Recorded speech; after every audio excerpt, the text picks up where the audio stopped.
आदाब, मुंसिफ टीवी में आपका इस्तकबाल है। मुंसिफ बिहार की खबरों के साथ मैं हूं माहिरा गौहर। देखेंगे तमाम बड़ी खबरें। आगाज करेंगे हेडलाइंस के साथ। सुर्खियों को पेश करने में ताउन किया है डॉक्टर ऑर्थो ऑयल के साथ साथ डॉक्टर ऑर्थो कैप्सूल्स साथ लेना ना भूलें। समृद्धि यात्रा के दूसरे दिन मोतिहारी पहुंचे CM Nitish Kumar. Women ITI और सेंटर ऑफ एक्सीलेंस का किया निरीक्षण।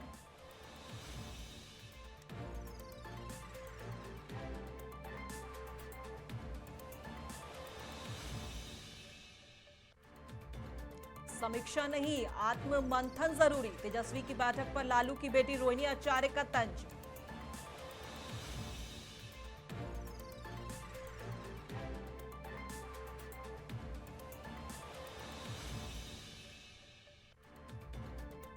और जेडीयू के कई नेता आरएलएम में हुए शामिल और दल बदल पर कुशवाहा बोले, हम किसी को तोड़कर नहीं ला रहे।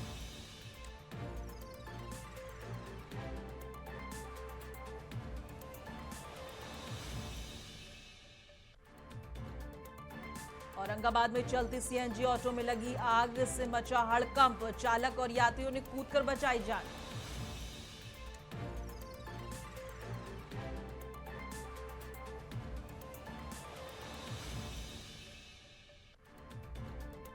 राज्य प्रावैधिक शिक्षा परिषद की बैठक संपन्न। सेमेस्टर परीक्षा परिणाम समय पर जारी करने और छात्रों को लाभ देने पर जोर।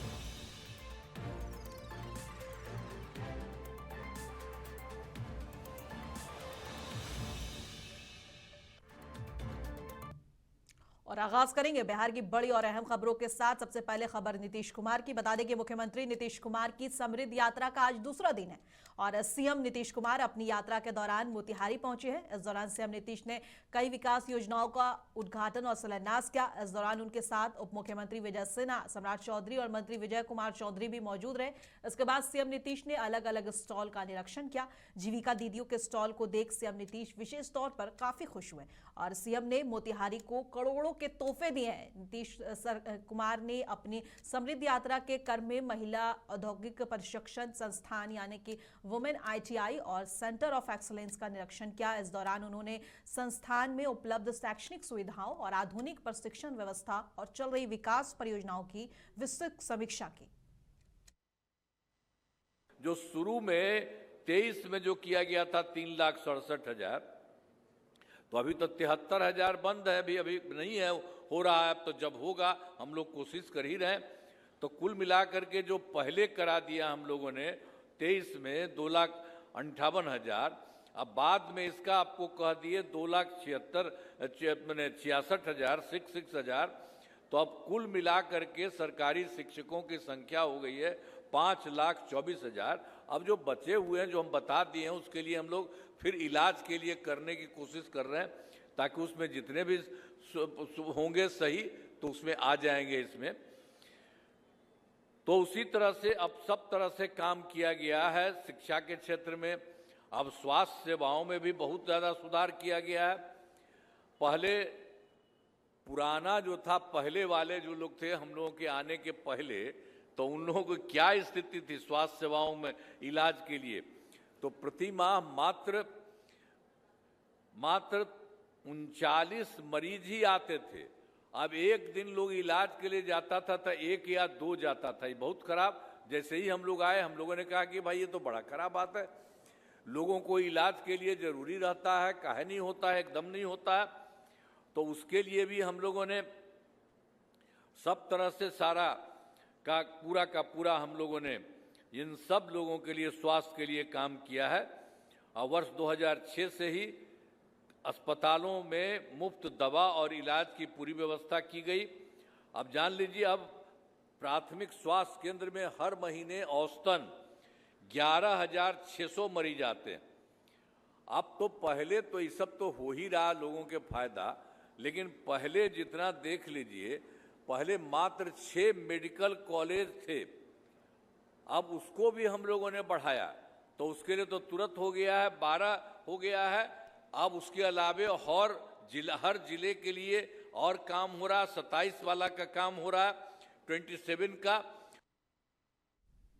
और जदयू के पूर्व प्रदेश सचिव डॉक्टर चंदन यादव सहित कई नेताओं ने राष्ट्रीय लोक मोर्चा की सदस्यता ली है। पार्टी कार्यालय में हुए इस कार्यक्रम में बड़ी संख्या में आरएलएम के नेता और कार्यकर्ता मौजूद थे। इस पार्टी के संगठन विस्तार और जमीनी पकड़ मजबूत करने की दिशा में बड़ा कदम माना जा रहा है।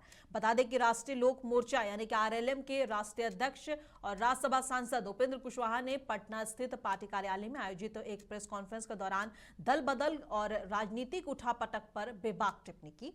उन्होंने साफ किया कि उनकी पार्टी किसी को तोड़कर नहीं ला रही, बल्कि जो लोग अपनी पुरानी पार्टी छोड़कर आ रहे हैं वे अपनी मर्जी से और रालुमू के आरएलएम में शामिल हो रहे हैं। और उनके इस बयान को बिहार की मौजूदा राजनीतिक परिस्थितियों में बेहद अहम माना जा रहा है, जहां दलों के भीतर असंतोष और टूट की चर्चाएं लगातार सुर्खियों में बनी हुई हैं। या जनता दल यूनाइटेड को पहले छोड़ चुके हैं, ऐसा नहीं कि हमने कहा कि जनता दल यूनाइटेड को डॉक्टर चंदन यादव जी पहले ही छोड़ चुके, इन्होंने इस्तीफा किया, उसके बाद हमसे इनका संपर्क हुआ। अब वहां क्यों छोड़ा नहीं छोड़ा यह तो इनका विषय है, लेकिन वहां से हमने जेडीयू से सीधे इनको नहीं लाया है, नहीं लिया है। जेडीयू को ही छोड़ चुके पहले ही, और छोड़ने के बाद जब हमसे संपर्क हुआ तो हमने कहा कि बिल्कुल ठीक है, आइए तो आ गए। भैया इस्तीफा करने के बाद हमसे संपर्क हुआ, अभी तो वहां से कहां से हमारी पार्टी या बाकी पार्टी में कौन कहां टूट रहा है या हमारी और उस पार्टी की जवाबदेही है, लेकिन टूटने के बाद वह कहां गया वह तो एक अलग विषय है ना। चलिए एक सवाल ये है कि आरएसएस के 100 साल आपको निमंत्रण मिला है, आरएसएस के 100 साल होने पर आपको निमंत्रण मिला है, जिसको लेकर के सोशल मीडिया पर आपकी आलोचना और लोग कह रहे हैं कि आप समाजवादी हैं या आप भी एक कोटा संघ का रखते हैं। भैया जौहर साहब जैसा समाजवादी कौन हुआ? आवश्यकता पड़ने पर राजनीति में दोस्ती होती है, और कहीं किसी के कार्यक्रम में कोई शामिल होकर कोई बात, हम लोग जाते हैं कहीं और हम लोगों की सभा में लोग भाषण सुनने आते हैं तो सब राष्ट्रीय लोक मोर्चा हो जाते हैं।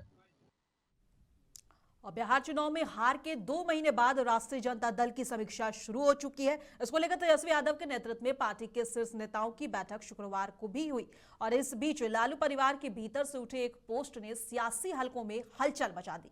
लालू प्रसाद यादव की बेटी रोहिणी आचार्य ने सोशल मीडिया पर ऐसा कटाक्ष किया जिसने तेजस्वी यादव की अध्यक्षता में हुई समीक्षा बैठक की दिशा और मंशा दोनों पर सवाल खड़े कर दिए। बता दें कि रोहिणी ने सोशल मीडिया पर पोस्ट करते हुए कहा कि समीक्षा का दिखावा करने से ज्यादा जरूरी खुद आत्ममंथन करने और जिम्मेदारी लेने की है। अपने इर्द गिर्द कब्जा जमाए बैठे चिन्हित गिद्धों को ठिकाने लगाने का साहस दिखाने के बाद ही किसी भी प्रकार की समीक्षा की सार्थकता साबित होगी। बाकी तो ये जो पब्लिक है ना, वो सब जानती है, जनता है और समझती है। उन्होंने ऐसा पोस्ट किया है।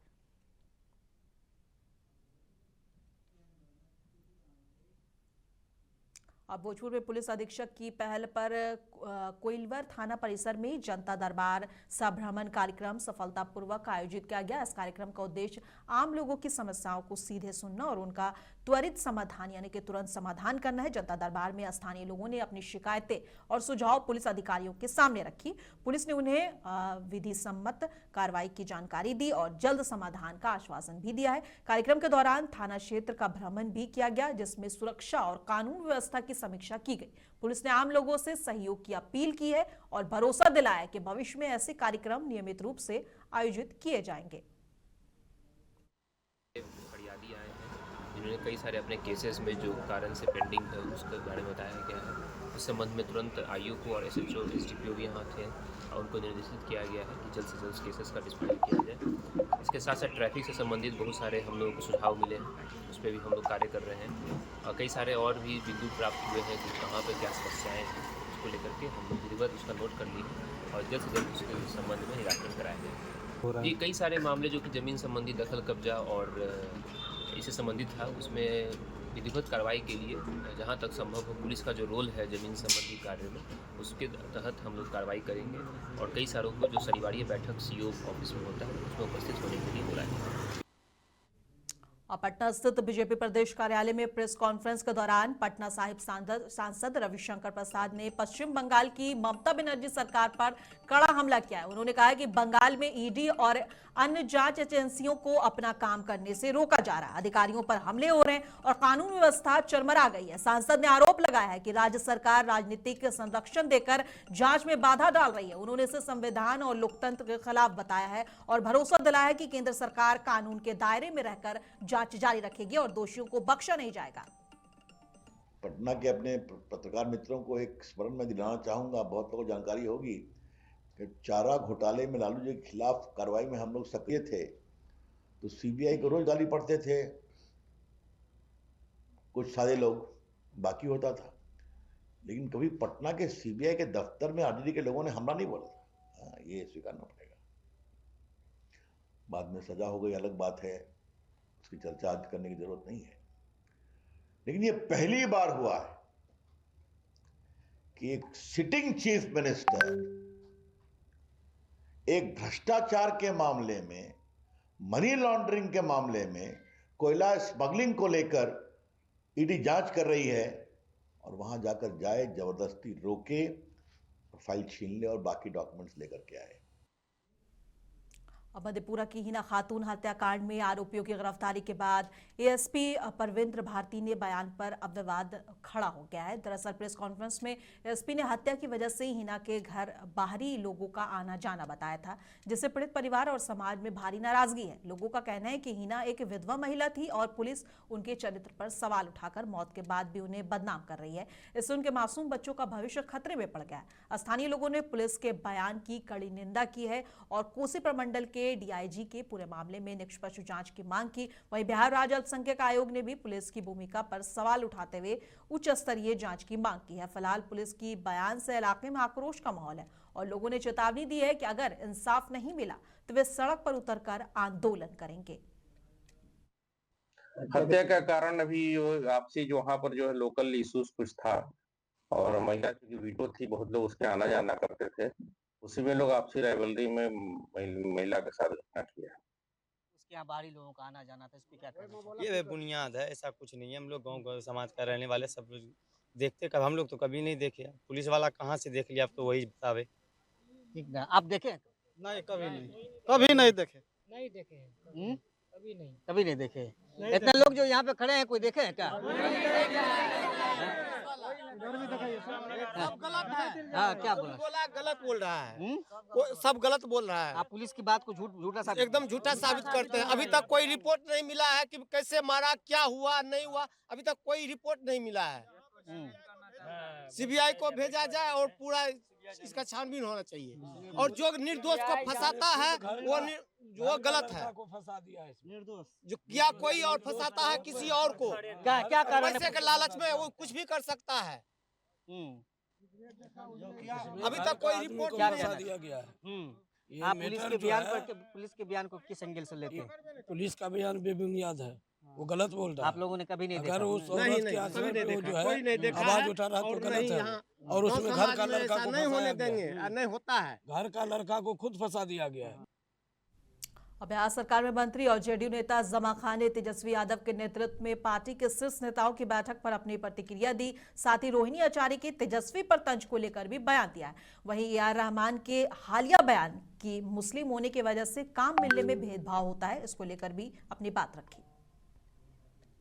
मुझे नहीं मालूम किए होंगे बैठक, वो तो आप देख ही रहे हैं जो बिहार में हालात है, जो हमने काम किया, काम के नाम पर हम लोगों को सपोर्ट मिला। जब सदन चला तो गायब हो गए, आप देख ही रहे हैं, सदन में नहीं थे। कम से कम बिहार के लोगों का, जो लोगों ने उन पर विश्वास किया, भले ही 25 सीट आया, कम से कम बात रहना चाहिए सदन के अंदर, बात उठाना चाहिए, बात रखना चाहिए। बिहार में इस सदन में न जाने से एक गलत मैसेज गया है, चूंकि विपक्ष का आईना होता है, रहना चाहिए था, वो लोग गायब था। सर, रोहिणी आचार्य ने ट्वीट किया है सर और कहा है कि समीक्षा बैठक करने से कुछ नहीं होगा, आत्ममंथन करना चाहिए और अपने इर्द गिर्द जो शामिल गिद्ध हैं उनको दूर करने का साहस दिखाना होगा। तेजस्वी तो देख लीजिए, घर में वहीं मामला देख लीजिए, उनके ही अंदर ही ये सब आलोचनाएं हो रही है, चूंकि निश्चित तौर पर उनका नेतृत्व को लोग नहीं मान पा रहा है, ये सच है। सर, बीएमसी चुनाव में सर बीजेपी प्रचंड जीत की ओर दिख रही है। मैं तो चुनाव में गया भी था, महाराष्ट्र चुनाव में गया था, मैं जानता था कि बहुमत मिलेगा। अच्छा, निश्चित तौर पर जो बहुमत मिला है, ये उम्मीद थी हम लोगों को, प्रचंड बहुमत मिला जो आपने देखा। सर एक आखिरी सवाल सर, ए आर रहमान ने कहा है सर कि मुसलमान होने की वजह से 4 वर्षों से फिल्म में काम नहीं मिल रहा। ये मुझे नहीं मालूम, ऐसा कुछ नहीं होता है। अपने अंदर अगर रहेगा, मैं जहाँ चुनाव जीत के आता हूँ 10% मुस्लिम है, 80% वोट पाकर चुनाव जीत के आया हूँ, ऐसी बात नहीं है। अपने अंदर होनी चाहिए, योजना होनी चाहिए, उत्साह और जज्बा होना चाहिए, कोई रोक नहीं पाता। और औरंगाबाद में बीती रात एक बड़ा हादसा होते होते टल गया। रफीगंज शहर के अब्दुलपुर भदवा पुल के पास चलती हुई एक सीएनजी ऑटो में अचानक आग लग गई। देखते ही देखते ऑटो धू धू कर जलने लगा। ऑटो में सवार चालक और यात्री किसी तरह कूदकर बाहर निकल आए और अपनी जान बचाई। राहत की बात ये रही कि इस घटना में कोई भी हताहत नहीं हुआ। और देखने वालों के अनुसार ऑटो लबरी के हाजीपुर होते हुए रफीगंज बाजार की ओर जा रहा था, तभी रास्ते में यह हादसा हुआ और आग लगते ही इलाके में अफरा तफरी मच गई और मौके पर लोगों की भारी भीड़ जमा हो गई। सूचना मिलते ही रफीगंज पुलिस और दमकल की टीम मौके पर पहुंची और कड़ी मशक्कत के बाद आग पर काबू पाया गया। और इस दौरान सड़क के दोनों ओर वाहनों की लंबी कतार लग गई। आग बुझाने के बाद यातायात फिर से सामान्य बहाल हो पाया।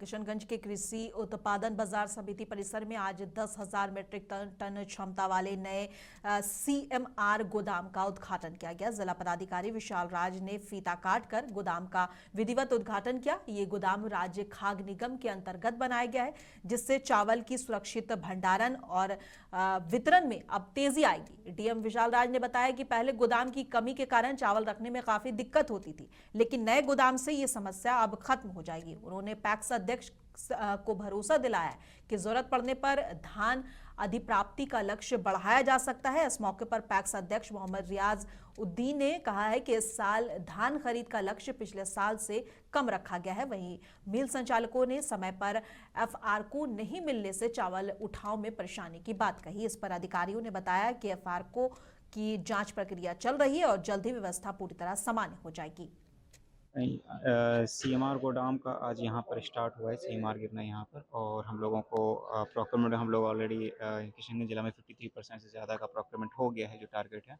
और रोटेशन अभी तक रुका हुआ था, लेकिन आज से CMR गोदाम गिरना स्टार्ट हो गया है, तो रोटेशन भी स्टार्ट हो गया है। तो गोदाम में जो हम लोगों का धान खरीद के आया हुआ है वो सभी अब मिल्स पे भी सारे मिलिंग स्टार्ट हो जाएगी और मिल से गोदाम में भी स्टार्ट हो जाएगा और जितना प्रोक्योरमेंट हम लोग का बचा वो तेज़ी से कम्प्लीट होगा। कितने कैपेसिटी है गोदाम? जो हम लोग यहाँ पर देख रहे हैं 10,000 MT का गोदाम है और इसके साथ ही यहाँ पर दोनों साइड में हम लोगों का यहाँ पर अच्छी खासी कैपेसिटी है। नहीं, FR के हम लोगों को उपलब्ध होना स्टार्ट हो गया है और धान अभिप्राय का हम लोगों ने जो लक्ष्य है उसको पहले हम लोग कंप्लीट करेंगे और ज़रूरत पड़ा तो हम लोग और भी रेस कर सकते हैं इशू। सर क्योंकि FR के जब तक नहीं मिलेगा तब तक FR के अब मिलना स्टार्ट हो गया है और हम लोग को प्लॉट मिला, उसके बाद ही आज ये स्टार्ट हो गया। आज यहाँ से जो चावल यहाँ पर गिर रहा है वो FR के साथ ही गिर रहा है हम लोगों का। पहले क्या था कि FR के हम लोग ले लेते थे और उसकी जांच बाद में होती थी। इस बार वो जांच करके सेंट्रल गवर्नमेंट हम लोग को FR के दे रही है। इस बार पूरे बिहार में ही FR के की आपूर्ति जिस मात्रा में होनी चाहिए वो नहीं हो पा रही है। इसके वजह से थोड़ा सा विलम्ब हुआ हम लोग का अधिप्राप्ति का कार्य प्रारंभ होने में, लेकिन अभी FR के हम लोगों को प्राप्त हो गया है, करीब 52 लॉट का FR के प्राप्त हो गया है। और उप मुख्यमंत्री और राजस्व एवं भूमि सुधार विभाग के मंत्री विजय कुमार सिन्हा ने सभी राजस्व अधिकारियों के लिए नई व्यवस्था की घोषणा कर दी है। उन्होंने कहा है कि अब हर सोमवार और शुक्रवार को राजस्व अधिकारी अपने कार्यालय में बैठकर आम जनता की समस्याओं का समाधान करेंगे। ये व्यवस्था 19 जनवरी से लागू होगी और उप मुख्यमंत्री ने लोगों से कहा है कि इस पहल से जन सुविधा बढ़ेगी और लोगों को उनके अधिकार और सेवाएं आसानी से मिलेंगे। अधिकारियों को निर्देश दिए गए हैं कि वे जनता की समस्याओं का जल्द से जल्द निवारण करें। राजस्व भूमि सुधार विभाग नियम पालन के साथ साथ आम नागरिकों की समस्या को त्वरित, पारदर्शी और सम्मानजनक समाधान के लिए प्रयासरत है। सभी राजस्व विभाग के पदाधिकारी हर सोमवार और शुक्रवार को कार्यालय में उपस्थित रहकर जन सुनवाई करेंगे। यह व्यवस्था 19 जनवरी 2026 से पूरे राज्य में प्रभावी हो गया। 7 निश्चय 3 के तहत स्तंभ 7 सबका सम्मान जीवन आसान के तहत यह निर्णय लिया जा रहा है।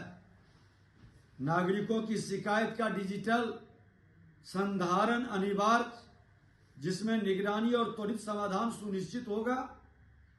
भूमि सुधार जन कल्याण संवाद से मिली समस्याओं के आधार पर सकारात्मक कदम उठाए जा रहे हैं।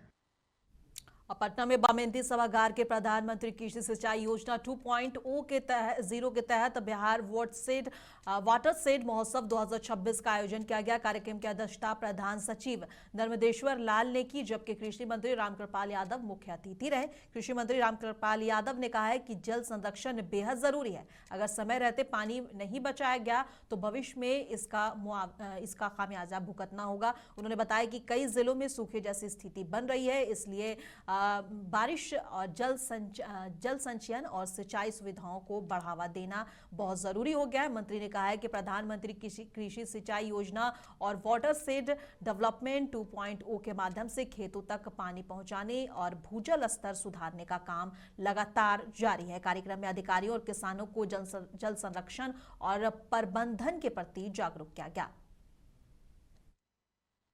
रहीमन पानी राखे बिन पानी सब सून, पानी गए न उभरे मोती मानुष चून। कितनी महत्ता है इसके पानी के बारे में। यानी मोटे तौर पर ये कहिए कि हमारा जो पानी है वही जीवन है। बिना पानी कोई एक क्षण नहीं रह सकता, सबके जीवन समाप्त हो जाएगी। और पानी का उपयोग हर समय हर क्षण हम करते रहे हैं। इसके संदर्भ में हमारे पूर्व वक्ताओं ने, जो अधिकारीगण हैं, आप सब जो लोग इस कार्यक्रम में शरीक होकर के जो लाभुक लोग हैं, उन्होंने बताया। और state council of technical education Bihar की एक महत्वपूर्ण बैठक शुक्रवार को हुई। बैठक की अध्यक्षता मंत्री सुनील कुमार और पार्षद के अध्यक्ष ने की, जिसमें विज्ञान और तकनीकी शिक्षा विभाग के वरिष्ठ अधिकारी भी मौजूद रहे। बैठक में सत्र 2025-26 के शैक्षणिक मुद्दों पर चर्चा हुई, जैसे कि परीक्षाओं की रूपरेखा, परिणाम, प्रकाशन, अनुशासन और संस्थानों की संबद्धता और छात्रों के हित के प्रस्ताव। इसके बाद नए शैक्षणिक कैलेंडर को भी जारी किया गया। साथ ही दिसंबर 2025 में हुई विभिन्न सेमेस्टर परीक्षाओं की परिणाम समय पर और पारदर्शी तरीके से जारी करने पर जोर दिया गया। बैठक में लिए गए निर्णय से तकनीकी शिक्षा व्यवस्था और मजबूत होगी और छात्रों का समय पर लाभ मिल सकेगा। और हम लोग का प्लेसमेंट 100% हुआ है। और हम लोगों ने आज जो एकेडमिक कैलेंडर आपके सामने रिलीज़ किया या परीक्षा फल आपके सामने सबके सामने रखा है, तो हम सबसे पहले उन सभी छात्र छात्राओं को बधाई देना चाहेंगे जो उन्होंने काफ़ी मेहनत करके अच्छे अंक हासिल किए और उनके प्लेसमेंट में भी हम लोग मदद करेंगे। साथ ही साथ हम लोगों ने ये भी निर्णय लिया है कि जो भी प्राइवेट पॉलिटेक्निक्स हैं उनका थर्ड पार्टी असेसमेंट होगा, ताकि वहाँ गुणवत्ता बनी रहे हम लोगों की। और इसके अतिरिक्त बोर्ड ने यह भी निर्णय लिया कि पूर्व के जो एग्ज़ाम रह गए थे उसका भी पोस्ट फैक्टो हम लोगों ने अनुमोदन किया है। और साथ ही साथ हम लोगों ने ये भी हमारी कोशिश रहेगी कि जो सब्जेक्ट्स यहाँ पढ़ाए जाते हैं वो आज के संदर्भ में इंडस्ट्री फ्रेंडली हों। नालंदा जिले के किसानों की परेशानी इन दिनों चरम पर है। खेतों में लहलहाती फसल नील गाय के झुंड के आतंक की वजह से बर्बाद हो रही है और लोग जो है कह रहे हैं कि 100 से ज्यादा नील गाय ने गेहूं, मसूर, धनिया और सरसों की फसलें तबाह कर दी है, जिससे किसानों को भारी आर्थिक नुकसान हुआ है। परेशानी को देखते हुए प्रशासन ने वन विभाग की मदद से कार्रवाई की है। तो यही है कि मैंने पूरा जजात खंदा के खंदा उजाड़ रहा है सर। सब चर करके बर्बाद कर रहा है। आज को आए थे? हाँ सर, शूटर आए थे। हाँ, क्या हुआ? मुखिया जी से ने मैंने बुलाए बाहर के आदमी के, मैंने 2-4-8 गो मरवाए हैं और सोचते हैं भाई कि और मराई तो बढ़िया है। हम लोग बहुत परेशान हैं सर। कितना कौन कौन फसल बर्बाद कर रहा है? मसूरी है, धनिया है, गेहूं है मैंने जैसा जो फसल रहता है उसका मैंने बस बर्बादे कर देता है। एक एक खेत में हिलता है। कितना नील गाय हुआ इधर? बहुत सा है सर, 200-300 तो ये एक जगह खंडवा मिलेगा, बहुत दूर दूर में है, कोई वो खंडा में है, कोई वो खंडा में। यहाँ आए थे शूटर वगैरह आए थे। अच्छा। तो बहुत परेशानी, हम लोग को 4 बीघा धनिया था तो हम लगाए थे, 4 बीघा धनिया खा गया। सरसों था, सरसों एकदम गांज करके आहीन कर दिया। आधा तो मैंने खेसाड़ी था, खेसाड़ी भी चर गया। एक भी फसल मैंने कि नहीं, गेहूँ भी एक तरफी से चल रहा है पूरे। बर्बाद कर रहा है, कितना बीघा में? कम से कम तो यहाँ करीब 700 बीघा के लमसम में है ना। हाँ। और बिहार के जहानाबाद जिले के बेलदारी बीघा गांव के पास सड़क पर जल जमाव की समस्या ने आम लोगों की मुश्किलें बढ़ा दी है। गांव के पास सड़क मार्ग पर नाली का पानी गिरने से सड़क पर जल भर गया है और लोगों को आवाजाही में काफी परेशानी है। लोग लगातार अपने ग्रामीण जो है लगातार जो है स्थानीय जनप्रतिनिधि से मांग कर रहे हैं, लेकिन समस्या का समाधान नहीं हो पा रहा है। पानी तो सालों से लगल है। सालों से लगल है। का मांग कराऊं सरकार से? सरकार से सड़क बनवेला, नली बनवेला। मुखिया उखिया न देखावा? मुखिया देखा न हवा, लगले हथिन अपने के। कुछो न होगा। हाँ, अब तू जानता न दे थे ये जगह तक बनवा है, लड़ाई ले मुखिया अपने के। हाँ, आने जाने वाले लोगों को परेशानी होता है। हाँ, कौन गाँव है? डूब जाए पंडुई बेलदारी बीघा। आप इन लोग के गांव के जनता से भी पूछ लीजिए। लगता है लगभग साल भर से रोड ऐसा ही ना है जी। साल भर से आप लोग का रोड ऐसा ही ना है। तो आप अभी आए तो क्या मांग करते हैं? रोड का मांग करते हैं, नाली का भी। नाली का भी। अब भोजपुर जिले में जिला ग्रामीण विकास अभिकरण द्वारा जिला परिषद परिसर में मुफ्त स्वास्थ्य शिविर का आयोजन किया गया। शिविर का आयोजन आरा सदर अस्पताल और स्थानीय डॉक्टरों के सहयोग से हुआ। इसका उद्घाटन उप विकास आयुक्त के कर कमलों के दीप जलाकर किया और उन्होंने कहा है कि इसका उद्देश्य कर्मियों और आम लोगों को स्वास्थ्य के प्रति जागरूक करना है। हेल्थ कैंप का मुख्य उद्देश्य यही था कि हमारे कार्यालय में जितने भी कार्यरत कर्मी हैं वो अपने स्वास्थ्य को लेकर के जागरूक रहें और यदि अगर उनको किसी भी प्रकार की NCD नॉन कम्युनिकेबल डिजीज़ जैसे कि कोलेस्ट्रॉल हो गया या उनके डायबिटीज़ शुगर से रिलेटेड अगर कोई भी ऐसी दिक्कत समस्या है तो उसको हम लोग प्रभावी रूप से उसकी प्रारंभिक जांच करवा लें ताकि हम लोग उसका ससमय उपचार करा सकें। साथ ही आज राज्य द्वारा आज और सोमवार और शुक्रवार को जन समाधान दिवस के तौर पे आयोजित किए जाने का निर्देश प्राप्त है। तो आज के दिन बहुत सारे आगंतुक, बहुत सारे परिवादी भी कार्यालय में आते हैं अपनी समस्याओं को लेकर के। तो ये इस निःशुल्क जांच कैंप के द्वारा उन परिवादियों और उन आगंतुकों का भी जांच और उनके ब्लड के सैंपल का जांच तथा ECG की व्यवस्था करवाई गई ताकि वो लोग भी अपने स्वास्थ्य को लेकर के जागरूक हो सकें।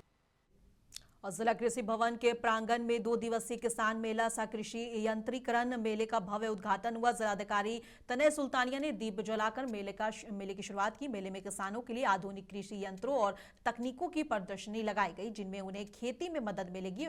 और जिलाधिकारी ने सभी स्टॉलों का निरीक्षण किया और निर्देश दिए कि अधिक से अधिक किसान इन उन्नत यंत्रों का लाभ उठाएं। के माध्यम से पराली प्रबंधन, जैविक खेती, नए कृषि यंत्रों का प्रयोग आदि विषयों की भी जानकारी दी जा रही है। विभिन्न विभागों के द्वारा भी यहाँ पर स्टॉल लगाया गया है। तो मुख्य रूप से अब मुंसिफ बिहार की खबरों में बस इतना ही। कल फिर मिलेंगे इसी वक्त। तब तक के लिए देश दुनिया की तमाम खबरों के लिए बने रहे मुंसिफ टीवी के साथ।